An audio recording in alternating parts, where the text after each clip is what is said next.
Enseignement 0. Onjikuden.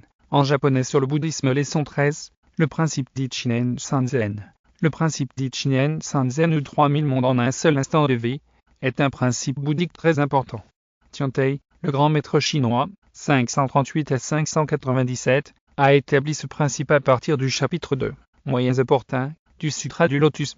Un chapitre qui rend accessible l'atteinte de la bodhéité à tous les êtres vivants sans exception.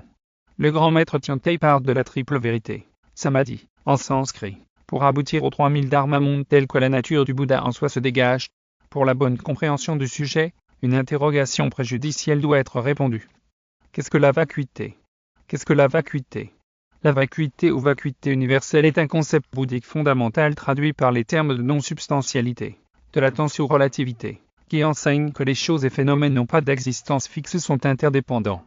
Cette idée est étroitement liée à l'idée de l'origine interdépendante, ou coproduction conditionnée, pratitya sampupada, en sanskrit, suivant laquelle les phénomènes ne naissent et ne se perpétuent qu'en vertu de leur relation avec les autres phénomènes, et n'ont donc pas de substance définie. De façon ramassée, le concept de vacuité enseigne que rien n'existe de manière indépendante. La triple vérité, samadhi, en sanskrit. La notion de base Tiantai reconnaît la vacuité des dharmas, mondes, leur absence de nature propre. La vacuité universelle Kong, en chinois, est donc commune à toutes les choses. Cependant, l'expérience de tous les jours montre que dans le système de la coproduction conditionnée, les dharmas ou mondes sont variés et nombreux. Les dharmas constituent une réalité précoce même s'ils sont fictifs et purement apparents. Tiantai désigne ce phénomène par la vérité conventionnelle Ji, en chinois. En clair, la vérité de l'existence conventionnelle est temporaire et, quoique non substantielle par nature. Toute chose possède une réalité temporaire en flux constant. Le grand maître introduit un troisième terme, la vérité moyenne, Zong, en chinois.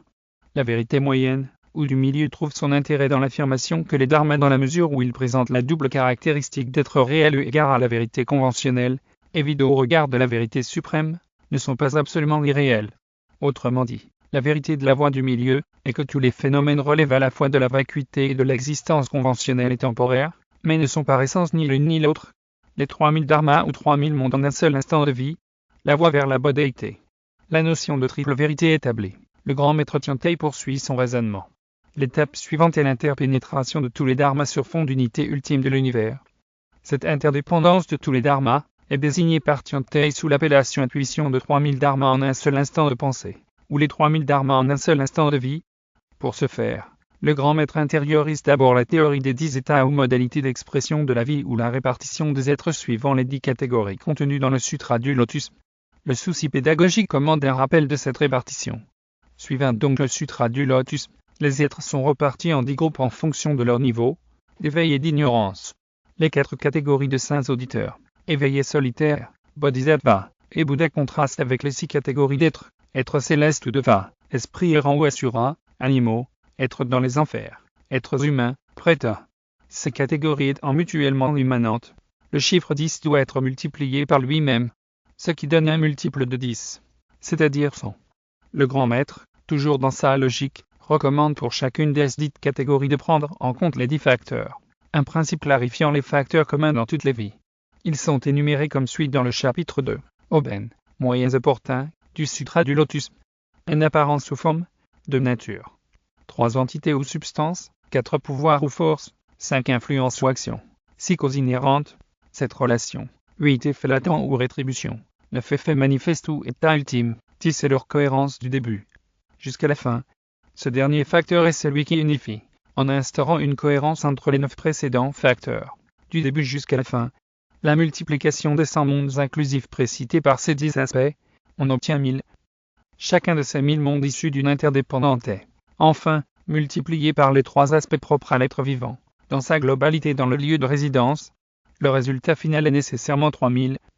De façon ramassée, Tiantai est parvenu au chiffre de 3000 en comptant les 10 états et leur inclusion mutuelle.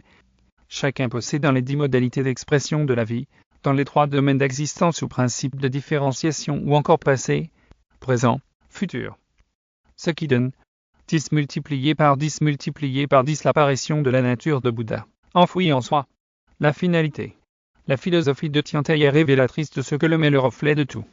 Cependant, la perception de l'universalité des choses est l'apanage du Bouddha à l'exclusion de l'homme ordinaire rongé par l'ignorance, qui toutefois en a la capacité. Dans la mesure où il n'existe qu'une différence de degré, et non de nature entre le Bouddha et l'homme ordinaire, chaque individu est doté de la faculté d'embrasser la totalité, et de saisir l'universalité à condition qu'il entreprenne d'extraire la nature du Bouddha cachée dans le tréfonds de son être. Dans le système tandaïque, cette extraction ne peut se réaliser sans la pratique bouddhique consistant en des exercices de concentration et de contemplation, autrement dit par la méditation. Après avoir ingéré cette capsule didactique, il vous sera loisible d'approfondir vos connaissances sur cette thématique en vous référant à mes sutras, écrits d'un Bouddha, en sanskrit, où elle est longuement développée. Ces sutras sont disponibles, en français, version originale, en anglais et en allemand en livre broché, et en e-book Kindle sur tous les sites de vente Amazon. S'agissant des liens Amazon KDP de mes sutras, priez à vous référer à mes profils TikTok, ou Facebook ou encore à la leçon de mes enseignements. Toutes mes vidéos sont compilées sur mes 3 chaînes YouTube. Kosen Rufu TV, English Kosen Rufu TV et Kosen Rufu Vele. Pour les liens de ces chaînes, voir ma bio, ou allez sur Google et tapez l'intitulé de la chaîne de votre choix dans la barre de recherche.